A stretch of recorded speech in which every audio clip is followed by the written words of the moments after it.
Hello, everyone, and welcome to the program. This is Sunday Politics on Channels Television. I'm Sean Kimaloye in Lagos.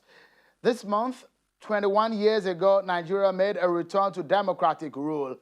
This month, 5 years ago, Muhammadu Buhari was sworn in as Nigeria's president after defeating Goodluck Jonathan of the PDP, an incumbent at the time. And this month also, last year, Muhammadu Buhari was inaugurated for a second term in office. I belong to everybody, and I belong to nobody. I, Muhammadu Buhari, do solemnly swear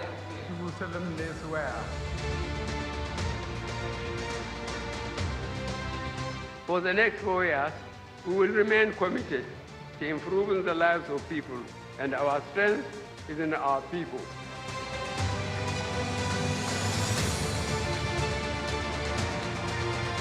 To the four major issues of security, education, health and agriculture in the coming years of this tenure.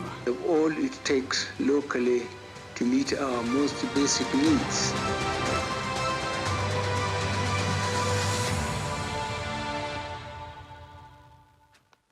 The president has promised that he will fight insecurity and corruption and fix the economy. Those were his promises in 2015 when he got a second time nod. He said he was taking Nigerians to the next level. But how far? Tonight, we shall be looking at the promises, especially on job creation and the gains of the efforts of this government. Perhaps one major disaster that has befallen the world at large is the coronavirus disease, which spread has left everyone in a dilemma. Earlier today, members of the Presidential Task Force on COVID-19 met with the president, obviously, to brief him as the extension of the 2 weeks on the phase one of the easing of the lockdown restrictions comes to an end tomorrow. Will there be a further extension, or the nation will move on to the next phase? But perhaps we will find out tomorrow. And let me allow you to take a listen to some of the things that were said at the outcome of that meeting with the president.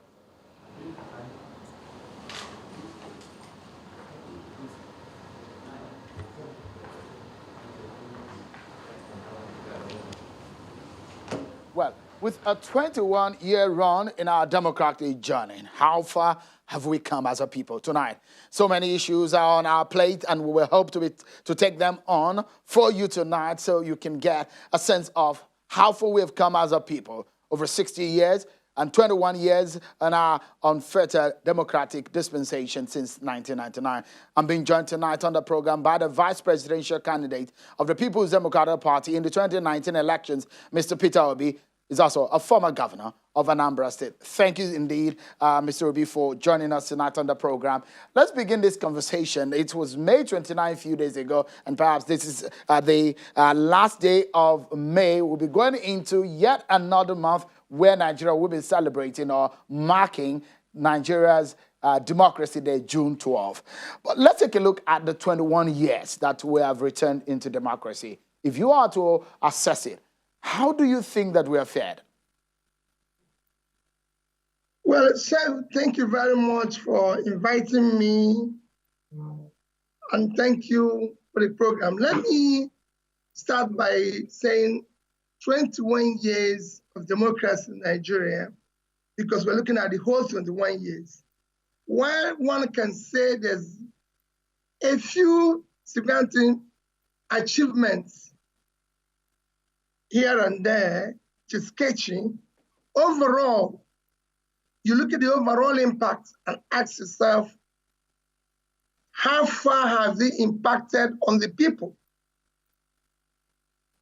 And if you look at how far they have impacted on the people, in terms of human development indices that are used to measure development, have we done better? No. In terms of unemployment, reducing poverty and everything, you measure it across all nations that we can say you can compare us with. you will see that poverty has been increasing instead of reducing. So overall, yes, there's a few, they've been democratic for 21 years. Elections have come on and gone. We have had some areas to celebrate, like transition from a president sitting in power to an opposition winning the election and having a peaceful transition. That is worthy of celebration. And a few other things. But like I said before, if you compare us with countries of the world today, and you look at India, have been able, within the past 20 years, to reduce poverty to where they are now from being number 1 to number 2. And we are now number 1. Countries like Philippines have now moved from over 33% to about 16% in poverty. Brazil have moved from 45% to 23%. Even Ghana, the second biggest economy here, have now been able to reduce their poverty to below 20% of their population. So these are things we need to look at. In our own case, it has increased to almost 60%. So overall, we can say we have done very well. If you look at you were quoted as saying that living in Nigeria is the biggest threat to one's life. You went further to say at that platform where you spoke, you said, what is more threatening to someone than living in Nigeria? We live under constant threats here in Nigeria. Is that perhaps a sign of what you're talking about the difficulty of living in Nigeria? Well, the difficulty, Sheikh, if you look at it, if you live in it, today, like when you asked about 21, today Nigeria is more insecure than it was 21 years ago. You have high unemployment than you have 21 years ago. You have poverty have increased to where you are now number 1, 98 million people living under poverty. So that, when I said it's a threat, constantly, if you have 90-something million people without knowing where their next meal will come from, check what is more threatening than that. So, I mean, where do we then go from here? If you think in the last 21 years, out of that 21 years, your party held sway for 16 years. So would you put the blame also on the table of your party, which has had 16 years and the share of that 21 years to rule this country? Sheikh, remember what I said. I said I've been consistent on this. What we are going through today is cumulative effect of bad leadership over the years. So there's some that are, yes, PDP can share in the blame. There's some APC. But cumulatively, all of us, including my good self, who have been leaders in this country in the past 20 years, have not done or lived up to the expectation of the people. It doesn't matter whether one or two, maybe a few bits and pieces here have been a very good record, or one or two persons have done very well. It is overall, you look at the overall mark. Like I said in my last interview, that if you have a situation where you're supposed to have at least 60% or 70%, and you're 25%, you've not done very well. You've still failed. That was why I showed you that countries have been able, for example, we are signatory to MDG in year 2000. Applying the same MDG we are signatory to, China pulled 439 million people out of poverty. India pulled 271 million out of poverty. And I said Brazil was at 45% poverty. They are now 19.9. Philippines, I can go on and show you. In our own case, it wasn't. More people were thrown into poverty than reducing the poverty. So it's not that, so the blame is not on any particular government. There might be issues between one government or the other. Because if you look at the first 10 years, Nigerian achievements can be said to be something significant. There were growth that you can measure. If you look at the fact that our GDP in 2010 was at 370 and our per capita was 3,225, and that today we are 390 and our GDP is 2,000. So which means we've actually, in terms of per capita, we are now below 15% of where we were in 2010. And within this period, we've actually borrowed more money. Our debt was under 10% of our GDP in 2010. Now we are about 30%. So fundamentally, you're saying that leadership is a major problem in this country. Are you concerned about the trajectory that we're going as a people under the Buhari-led government? Well, what I said is cumulatively, whenever we talk about leadership in this country, people look at the president. Yes, it's good to look at the president, but you have to look at the overall leadership. Whether it's even me, who is not in office today, is a leader. I want us to assess all of us together and say, have we been able to do what is proper? When you talk about leadership, you talk about the councillor, the local government chairman, the House members, the governor, the National Assembly, everybody that is involved in this exercise. So it's like a team. Yes, it's good to blame one person that this person is in charge, but if everybody in the team is playing well and we have one bad player, maybe we will not have the effect.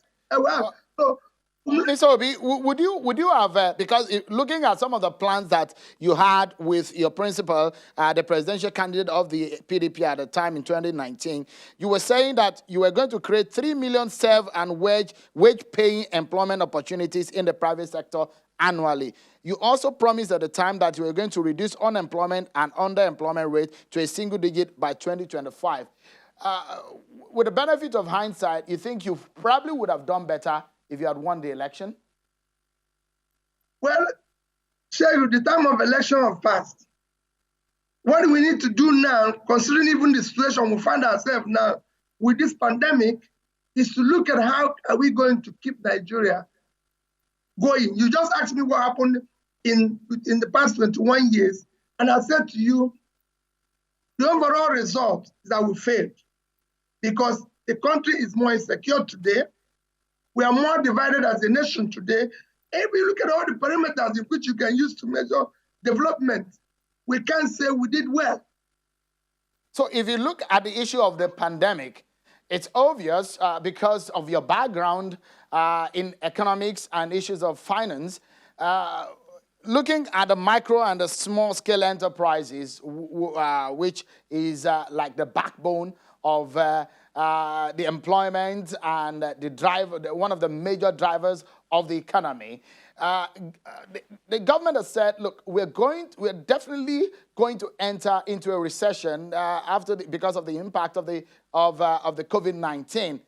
What are your views on getting us out, especially looking at the micro and the small scale enterprises? Well, sir, what I'm looking at for me is that government have not been able to come out with any plan. Maybe that is what they're articulating through the vice presidential economic team, because until they come out with any plan, the only plan we have today that anybody can see and is visible is the central government of Nigeria plan, which is the 3.5 trillion, out of which I think 50 billion have been devoted to small, micro, and small businesses. But that is a stimulus for monetary authority and not from the fiscal authority. The monetary authority, you can't use the monetary authority stimulus to solve the fiscal authority stimulus.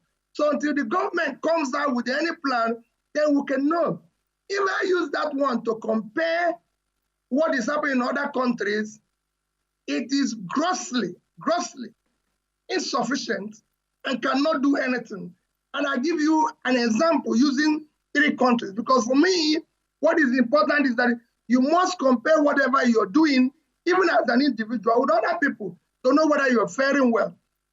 If you look at India, for example, which is a country, I can't go to China because they've gone far away from where we are. But if you look at India today, the Prime Minister of India announced that for them to fight putting stimulus to bring their economy out of this problem, they need to spend about $270 billion, which is 10% of their GDP.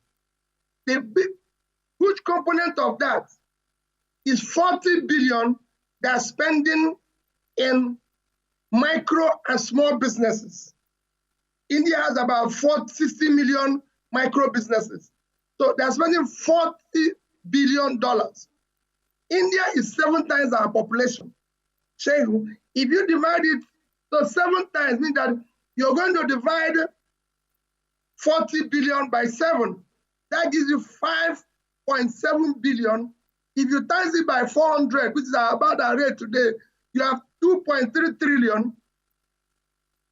So for 2.3 trillion, and our budget for the same thing, the one central bank is bringing is 50 billion. So what they are providing, what we are providing is just about 2% of what India is providing for the same thing. Even if you add that India have 60% micro and about 60 million micro businesses and 40 million micro businesses, even if you add it 100 and share it with $40 billion, is $400 for each, which is about 160,000 naira. Each. So in essence, we have not scratched the ground at all. We have not scratched the surface. Are you saying we are not in the right direction at all? We have 37 million micro businesses. If you share them 50 billion naira, it's about 1,300 naira. Another country is giving 160,000, and you're giving. So even bring it home, Shehu. The second biggest economy in Africa is South Africa. The president of South Africa just announced a fiscal stimulus of $26 billion,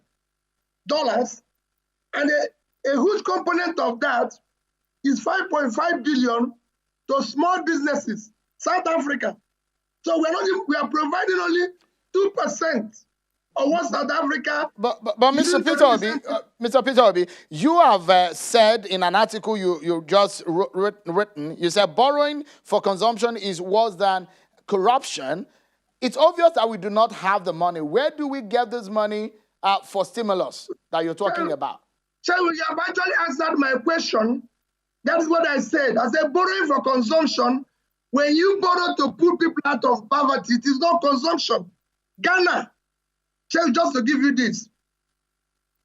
Today, the only provision we have for small and medium businesses is 125, that's 50 billion, which is 200 at 400 is $125 million.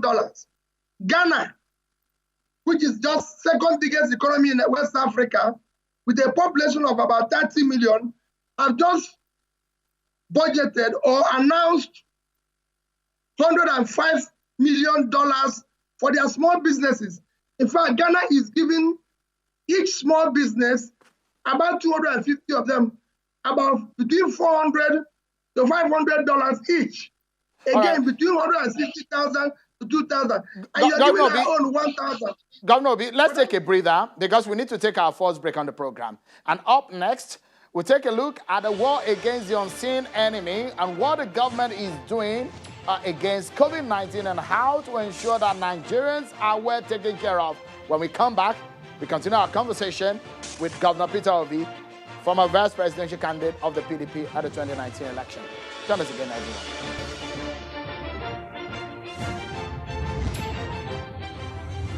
Thank you so much, everyone, for staying with us. Perhaps about half of the year 2020 has been engulfed with the coronavirus pandemic. All over the world, big economies are sweating, Nigeria inclusive. The government has said we are obviously going into recession because of the situation of things. But how do we get out of this roller coaster and the quagmire that the coronavirus has left the nation?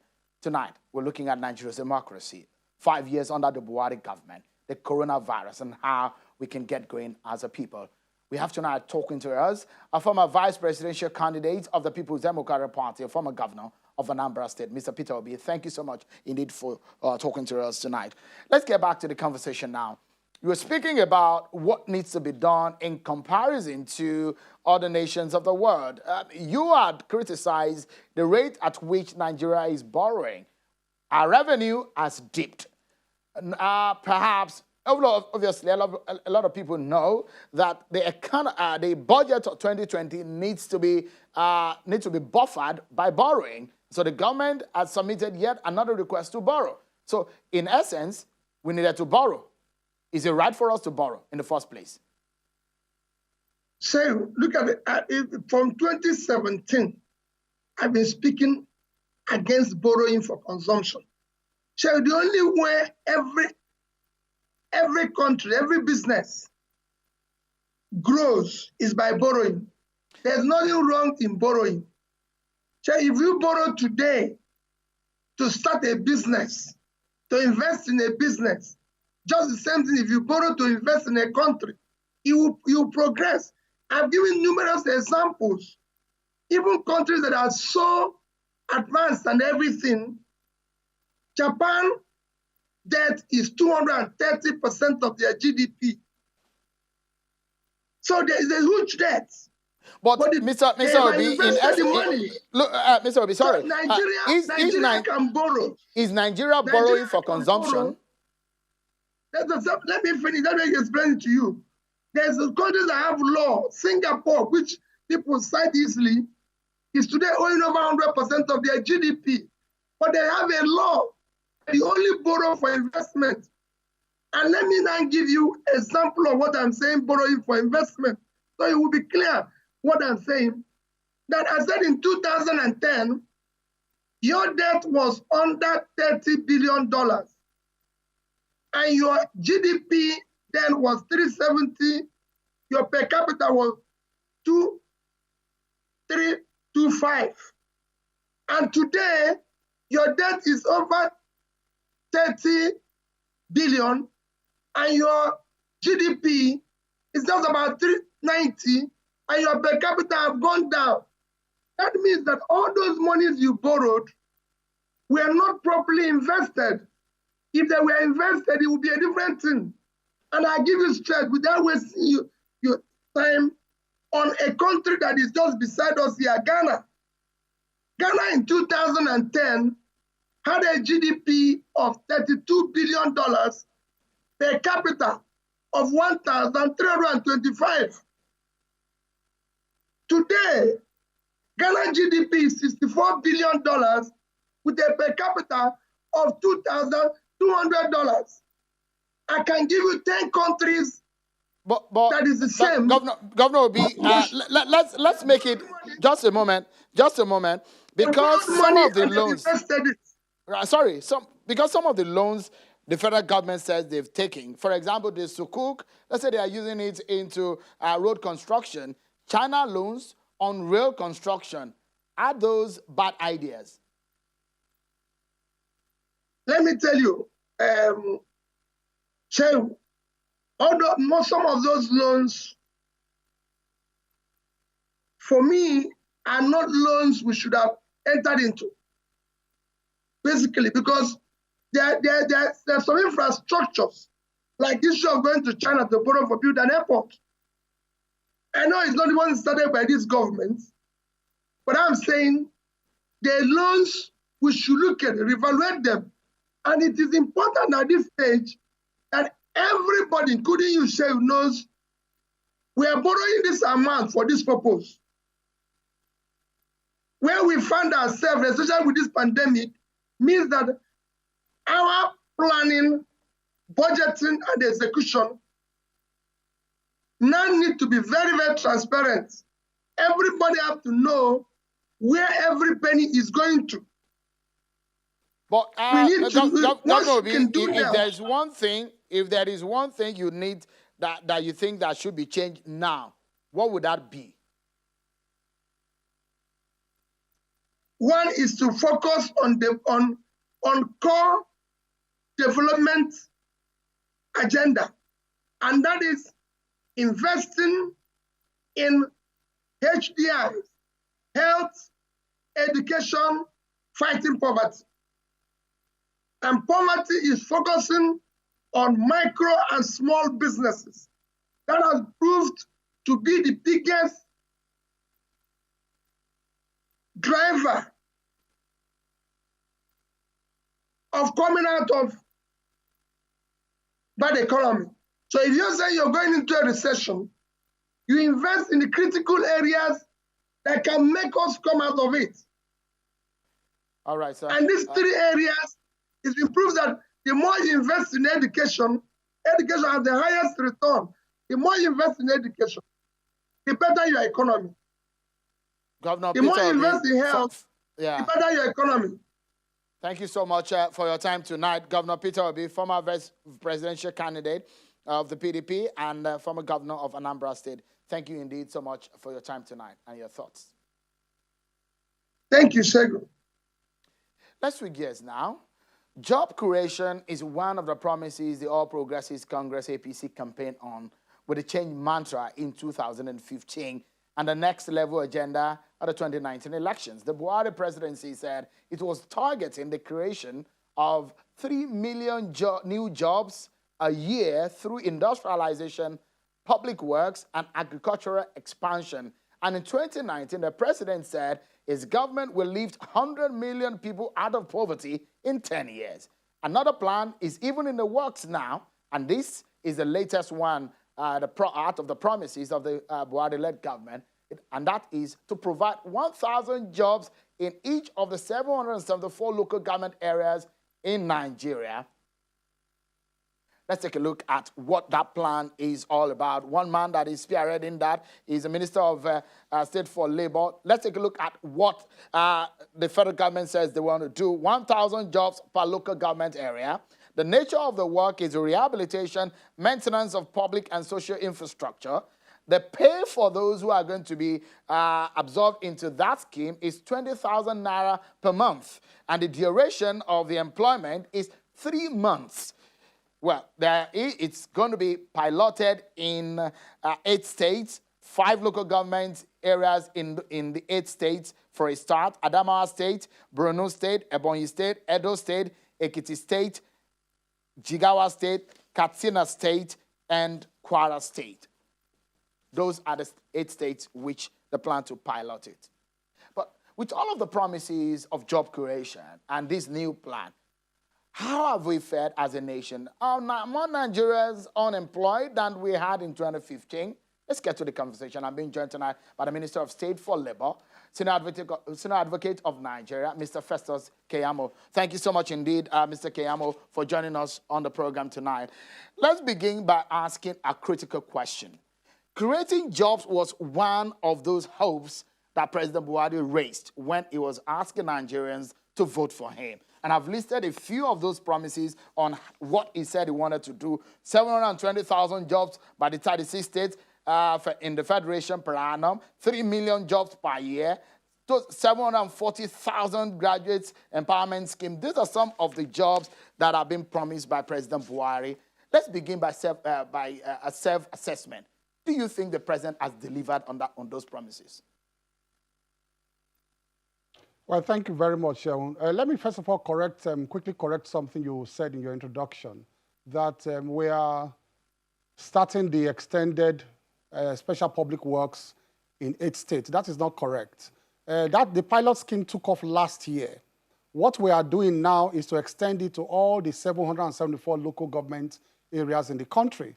So the pilot scheme, it has started and it's gone. So we are moving now to the entire country. So it's not only in 8 states again, it's in all the 36 states and the FCT. Well, let me talk about job creation and then correct an impression that people have about job creation. The major thing, trust of this administration in creating jobs is not about creating opportunities for people to be employed in the public service. Maybe people are fixated on that someday somebody will call them and give them an employment letter with terms and conditions and say you should resume in March. The basic trust of this administration in the policy trust in creating jobs is to ensure that they skill up the population, the different strata of the populace, skill them up so that they can be self-employed in such a way that they can also employ, others too, into their small businesses. And by this, I mean the macro, the small, and of course, the medium-scale entrepreneurs. That, of course, is the focus of this administration.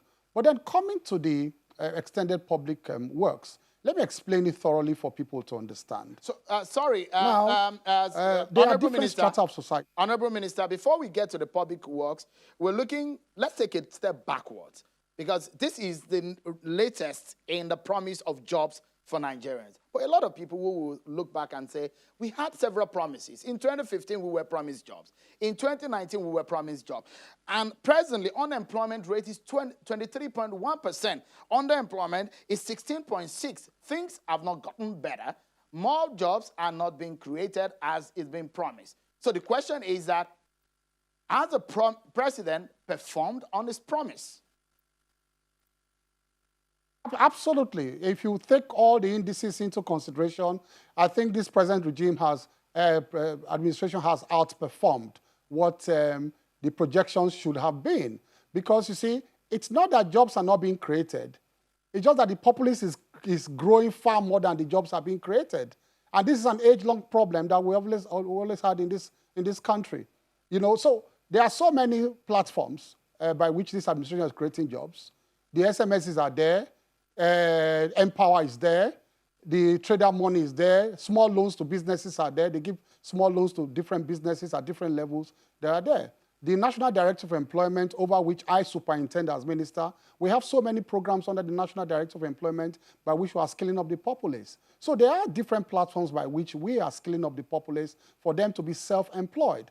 But then, of course, you know that this problem of population explosion vis-a-vis the type of jobs we are creating and the pace at which we are creating the jobs is an age-long problem. But we're going to catch up with that little by little. It takes time to fix some of these things. So, Honorable Minister, the extended public works we are going into now is one of those schemes by which we intend to reduce poverty and to touch the very bottom of the economy. All right. So, those Honorable Minister, not just yet. They go below. Honorable Minister, just a moment before we still go into the public works. Are you saying, or can you give us empirically how many jobs as the Buhari government provided or created for Nigerians in the last 5 years? The statistics are not immediately available right now because there are different ministries, different parastatals that are creating jobs at different levels. But the statistics are not, the entire statistics are not immediately available right now. But we're in the process of collating them. We're in the process of knowing exactly what we have in hand, what we have to create more, and the type of lives we have to touch, the sectors of the economy we have to touch. Honorable Minister, let me give you a picture. So based on the promise of 3 million jobs per year promised by President Muhammadu Buhari, it then means that cumulatively, we should have had 12 million jobs in 4 years. Does it look like we have 12 million jobs in the last 4 years under the Buhari government? Well, that is not a question for which I can give a straight answer because, you see, you are calculating jobs in terms of, for instance, people who have been given letters of employment. But you see, the various levels of jobs we have created and the ripple effects of the jobs those jobs have on the economy and the people that have come under some of those schemes, either at the primary or the secondary level or different levels, who have earned jobs as a result of some of those schemes we have created, they are not jobs, they are not opportunities we can easily sit down in 1 minute and collate on one table. So it is not a statistics I can sit down here and give a wild guess. But what I'm saying in essence, I'm trying to put a picture so that you can explain, because it directly falls on your table, because your office is the Office of Labor and Employment. So even your colleague, the senior minister in labor, has said unemployment rate in Nigeria will reach 33.5% by 2020.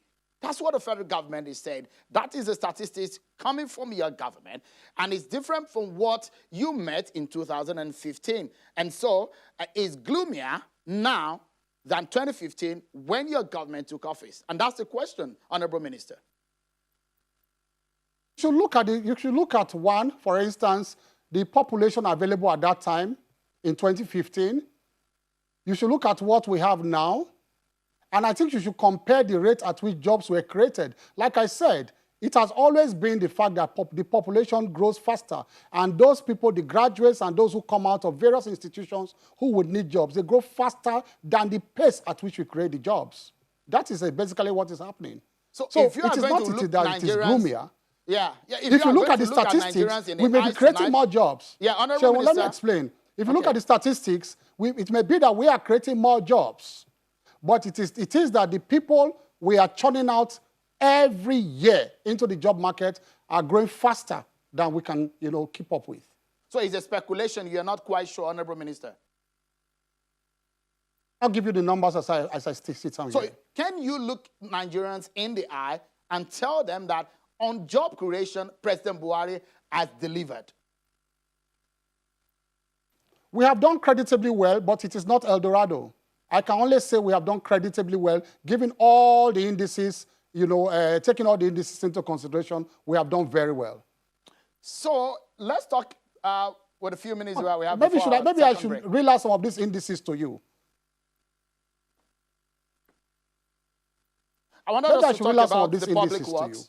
For instance, they keep harping on the debt profile of this administration. And I find it extremely amusing. And I listened to Peter Obi before I came on air, and he said in 2010 it was less than $30 billion. And that is not true.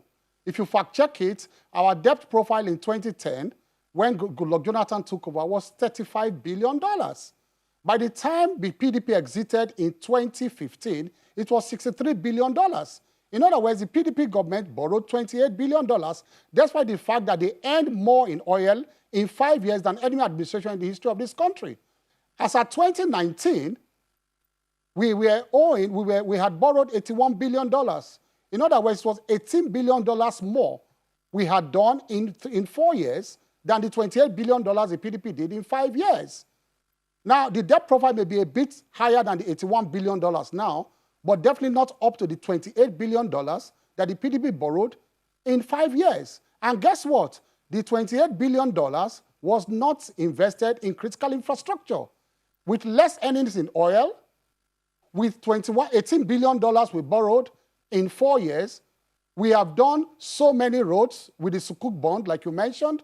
We have gone far with the second Niger bridge. We have gone far with so many critical projects like rail projects across the country, even with less earning, and the fact that we have borrowed money for infrastructural development.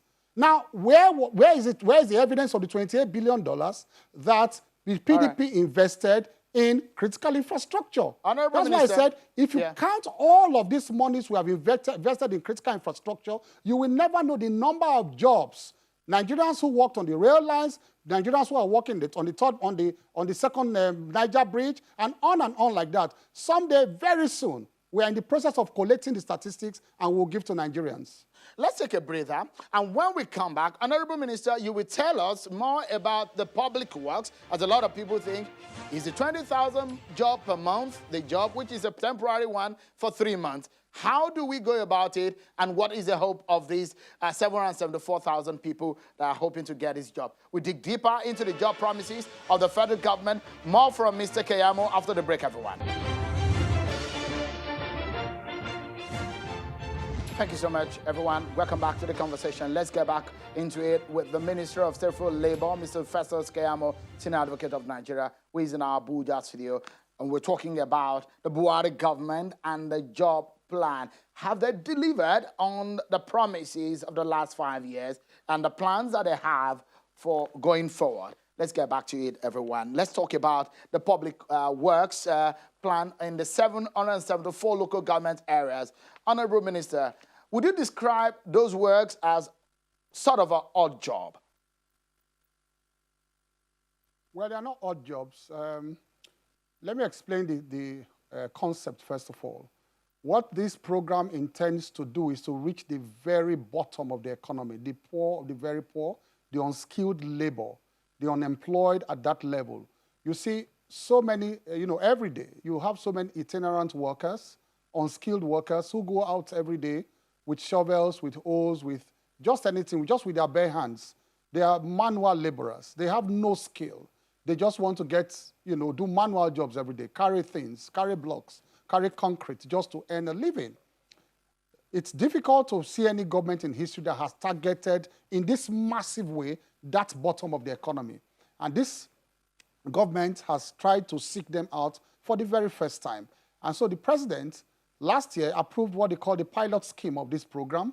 We first test run it in 8 states, in 5 local governments in those 8 states, and we took up very well. But because of the COVID-19 pandemic and the effects on the economy and the very bottom of the economy, the president approved the extended special public works to now get to all the 774 local governments in the country. So 1,000 unskilled laborers, basically, wholly, basically I mean not, it's not going to be a total, maybe 90% of them principally will be unskilled workers, because that is the design of the program. And what are they going to do? They are going to engage them in the first instance. So people should not think that it's just going to end after 3 months. It's just in the first instance for the first 3 months. Let's see how it goes. To maintain public infrastructure. So we are trying to use one stone to kill 2, 3 birds. At the same time, while we are getting money to the bottom of the economy, we want to also use them to maintain roads, to maintain public buildings, public infrastructure, and so many other things, even traffic control, depending on the need of that particular local government area.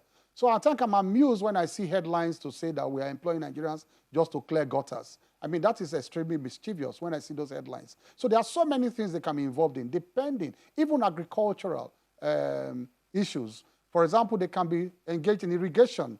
They can clear some irrigation paths so that water can get to so many farms in those local governments that are purely agrarian and local government areas. So that's the concept. And let me say, there's a historical template for this. India, Bangladesh, so many countries in Asia, they use this template to lift their people out of poverty.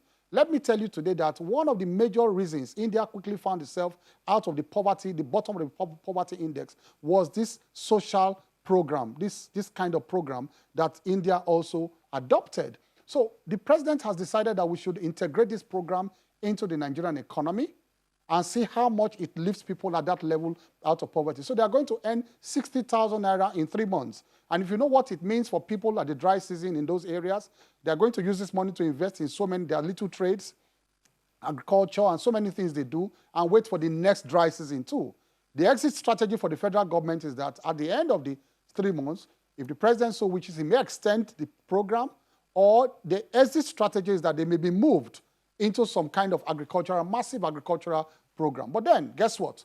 We are going to take the biometrics of all the 774,000 Nigerians. So when I told you that we are in the process of collating data to know exactly what we have to deal with, because over the years, governments that came before us, they were not bothered about this kind of data.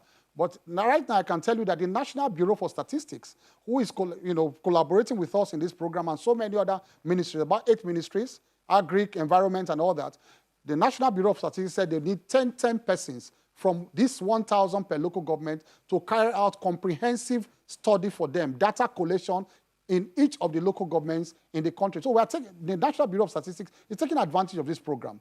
The Ministry of Environment is taking advantage of this program. Ministry of Transportation and Agri, they are taking advantage of these programs to also execute their rural programs. The President said we should collaborate with ministries that have rural content in their mandates. All right, so we are collaborating with all of these ministries to execute these programs. All right, if I may butt in quickly, the national minimum wage is 30,000 naira, and you are hoping to pay these people 20,000 naira. Are you bothered about livelihood? No, that's quite a different thing. This is not a full wage structure as it is. It's not a full employment. It's just a temporary kind of engagement to do public works, voluntary temporary engagement. So it's not under the full wage structure of the federal government. Again, another question is the minimum wage of 30,000. 60,000 for these people in 3 months. If my math does me right, that's about over 40 billion naira in those 3 months. Where is the federal? 46 billion. 46.440 billion naira. Absolutely. 46 billion. Is that money somewhere, or where is the federal government getting that money from? Because the president has gone to the National Assembly in 1 month twice to request monies to be borrowed to cushion or the funding for infrastructure in the budget. So where are we getting the money for this very one? The federal government has made a special COVID-19 fund available to cushion so many of these effects of COVID-19. So the total package is actually 500 billion. But about 54 billion or thereabout has been set aside for this program, including the logistics for carrying out the program, the administrative costs. We are also engaging banks. The president has approved that we engage 4 or 5 banks, specialized banks, to carry out this project. Why specialized banks? Because the banks will help us in each of these local governments to register these 1,000 persons, get their BVN, open accounts for them. And so we are using one stone to kill 10 birds there too. How? Instead of we deploying staff all over the country to start registering these people, we are going to tell them to go to the banks. As they are opening their accounts, they're also registering their names, the list we would have sent to these banks. So we're talking with the banks already. So the banks are going to help us collect this data in hard and soft copy and send back to us, which we are going to send to the Ministry of Finance, the National Bureau of Statistics, and of course the Accountant General of Federation for payment of their stipends. So it's going to be, almost, foolproof, because everybody is going to be paid by BVN. There will be no issue of people looking for some monies missing somewhere. No way. It won't be that. We're going to do that. So we are collaborating with banks on this issue. We're discussing with the banks, and very soon we are going to unveil the banks and the modalities for registering these Nigerians. Honorable Minister, thank you so much indeed for talking to us. But in 20 seconds, if you may round up in this manner, for some of your critics who think that because of allegation of failure in delivering the jobs, this is perhaps a knee-jerk approach in delivering jobs, which you call temporary, for 3 months. In 30 seconds, if you may approach that, if you can answer that. People who are very insensitive about the people at the grassroots, people at the very bottom of the economy, I can say that they are very insensitive for the people, in respect of people at that level. There are people who are part of the economy. They are a vital part of the economy. This is unskilled labor, and this government has sought them out. Just one last word, though. We have set up, I have directed that each of the 36 states of the country and Abuja, we should set up a 20-man committee in each state to pick out these beneficiaries of this program. So it's going to be a local affair. It's going to be foolproof. In that 20-man committee, you are going to have the market leader, the leader of the National Union of Road Transport Workers, the Christian Association of Nigeria president, the National Supreme Council of Nigerian Supreme Council of Islamic Affairs, the president of that state. You are going to have the National Director of Employment and Coordinator in the state, and on and on. So it's going to be a multi-sectorial committee where they will have everybody from every sector of the economy of the committees, of the communities will be integrated. We need to leave it at that. Honorable Minister for Labor and Employment, State for Labor, Senior Advocate of Nigeria, Mr. Festus Keyamo, thank you indeed for your time tonight and explaining some of these issues to us. And that's our show for today, everyone. Many thanks for watching. Do stay with Channels Television as we stay on some of these issues of the Buhari government 5 years on. Good night, everyone.